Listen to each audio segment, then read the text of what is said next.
Area 51 शायद ही कोई ऐसी जगह होगी जो एरिया 51 से ज्यादा गोपनीय और रहस्यमय होगी। ऐसी क्या वजह है जो कि यह जगह इतनी खास और रहस्यमय है? आखिर वो कौन से राज है जो इसके अंदर छिपे हुए हैं? एरिया 51 अमेरिका के शहर लॉस वेगास से 83 मील दूर उत्तर पश्चिम में नेवाडा में एक झील के पास स्थित है। यह जगह इतनी खास और रहस्यमय है कि आपको गूगल मैप पर भी यह देखने को नहीं मिलेगी। आप इस जगह की कोई भी फोटो नहीं ले सकते और यहाँ पर कोई ड्रोन कैमरा अलाउ नहीं है। इस जगह के ऊपर से कोई विमान तो छोड़ो, कोई सैटेलाइट भी नहीं गुजर सकता। आखिर क्या वजह हो सकती है जो कि अमेरिकी सरकार इस जगह को लेकर इतनी सख्त है? एरिया 51 को अमेरिकी सरकार एक खुफिया एयरबेस बताती है। यहाँ पर आधुनिक विमानों की टेस्टिंग व डेवलपिंग की जाती है। यहाँ दुनिया के कुछ आधुनिक हथियार बनाए जाते हैं, जैसे कि U-2 बॉम्बर। यह जगह केवल सैन्य परीक्षण केंद्र है जो अमेरिकी सरकार को मजबूत और ताकतवर बनाते हैं। अब सवाल यह है कि यह जगह केवल एक एयरबेस है या कुछ और? चलिए दोस्तों, अब उन सबूतों की ओर गौर करते हैं जो केवल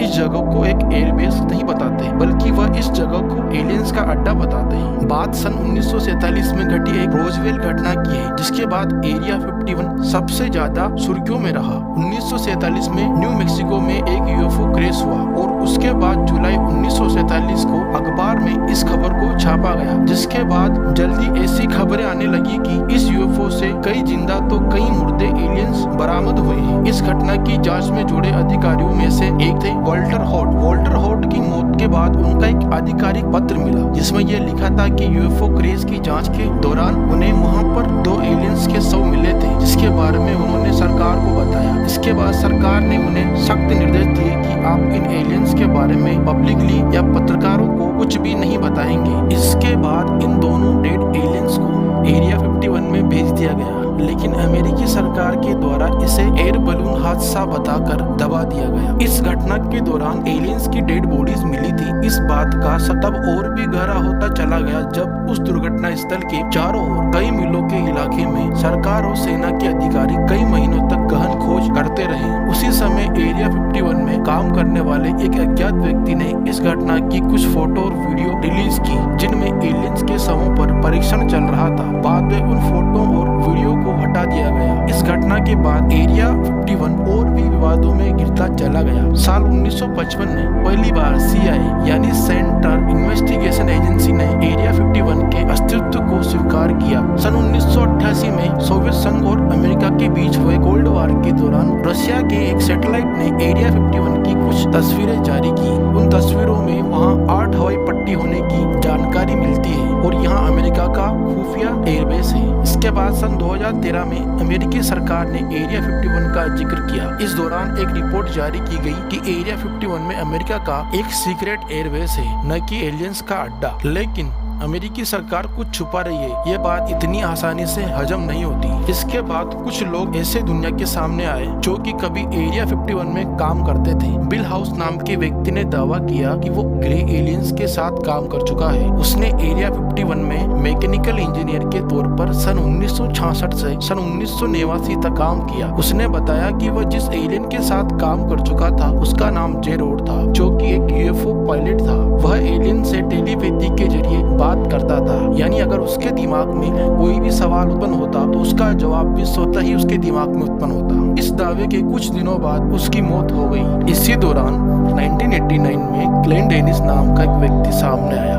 उसने दावा किया कि वो एरिया 51 में काम कर चुका था और उसने एक एलियंस के शव पर डॉक्टरों के परीक्षण को देखा है। सन 2014 में एरिया 51 वैज्ञानिक बॉयड बुशमैन ने अपने द्वारा दिए गए इंटरव्यू में बताया कि वह एरिया 51 में reverse engineering alien UFO technology पर काम कर चुके हैं, जिसमें बहुत उन्नत एयरक्राफ्ट पर शोध किए जाते हैं। उन्होंने एक चौंकाने वाला खुलासा किया कि वहाँ काम करने वाले स्टाफ में आधे से ज्यादा एलियन हैं, जिनकी संख्या 18 के आसपास है। बुशमैन ने कई एलियंस और UFO की फोटो दुनिया के सामने रखी। इस इंटरव्यू के पब्लिश होने के कुछ दिनों के बाद यह इंटरव्यू हर जगह से गायब हो गया और अमेरिकी सरकार के द्वारा उनके किए गए दावों को पूरी तरह से खारिज कर दिया गया और कुछ दिनों के बाद बुशमैन की रहस्यमय तरीके से मौत हो गई। इन सब लोगों की बात से यह नहीं लगता कि एरिया 51 में सिर्फ एक एयरबेस है, बल्कि वहाँ का संबंध दूसरी दुनिया के लोगों यानी एलियंस है। बॉब लेजार्ड ने बताया कि वहां पर मौजूद यूएफओ में उन्होंने काम किया है। इन यूएफओ में फ्यूल के लिए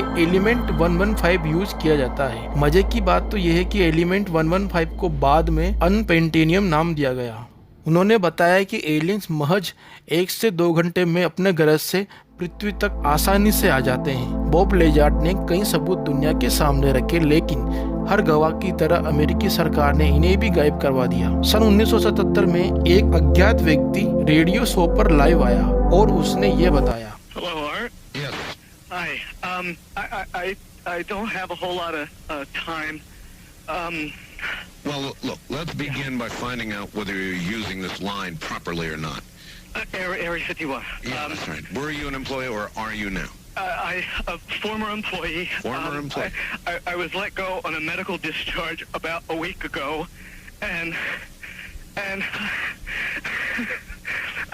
I've kind of been running across the country. Oh man, I don't know where to start. They're gonna. They'll triangulate on this position really soon. So you can't spend a lot of time on the phone. So give us something quick. Okay. Okay. What we're thinking of as aliens are they're extra dimensional beings that an earlier precursor of the space program made contact with. They are not what they claim to be. They have infiltrated a lot of aspects of the military establishment, particularly the Area 51.